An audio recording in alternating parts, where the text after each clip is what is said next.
అబ్బాయిపల్లి కాళ్ళు ఉన్నాయి, ఎరికికెళ్ళి వస్తే పెద్దపల్లి కాళ్ళు ఉన్నాయి. నువ్వు టౌన్ వనపర్తికి వెళ్ళి దూరం నుంచి ఆలోచించినా పీర్ల గుట్ట మీద కనిపిస్తుంది. ఊళ్ళలో కట్టిన కన్నా తాండాలలో గ్రామాలలో ప్రజలు కట్టుకున్నటువంటి కాడ సార్ మాకు జర రూమ్ ఎక్కువ పెట్టుకున్నామని పెట్టుకోండి, బ్రహ్మాండంగా పెట్టుకున్నారు.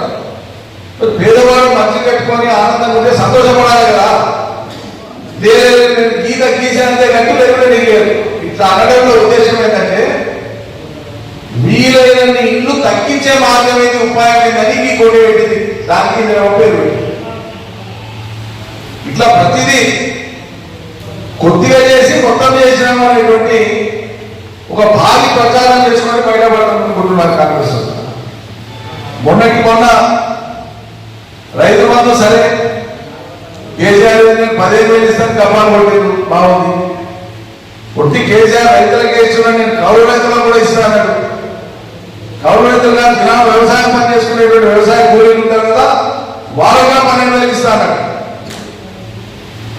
ఇవేమీ లేవు. మొదటి 3 విడతల్లో 2 విడతలు అసలు వేయలే. ఒక విడతలో 3-4 ఎకరాల వరకు, అందులో కొంతమందికి రాని ఆపేసిండ్రు. ఇప్పుడు స్థానిక సంస్థల ఎన్నికలు పోవాలి కాబట్టి ముఖం వెళ్ళాలి కాబట్టి అందరికి వేస్తున్నామని చెప్పి ఈ విడత అందరికి వేసి ఏది దానికి అడ్వర్టైజ్మెంట్ బోర్డు నుంచి ఇంత బోర్డు 100 కోట్ల రూపాయలు ఖర్చు పెట్టి ఏమని 9 రోజుల్లో 9,000 కోట్ల రూపాయలు వేసినామని వేసినే మాట్లాడుతున్నాం. బిడ్డ మనం 3 సార్లు ఇదే లెక్కన వేసేస్తే కదా ఆ బాకీ కట్టు అని అడగాలి. మనం కోర్టుకు వచ్చినాం.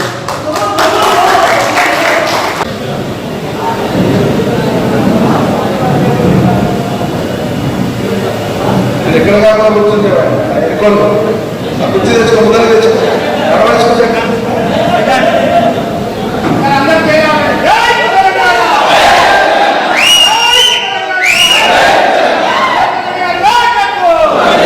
సహచర పార్టీ నాయకులు అందరూ ముందున్న మీ అందరి సమక్షంలో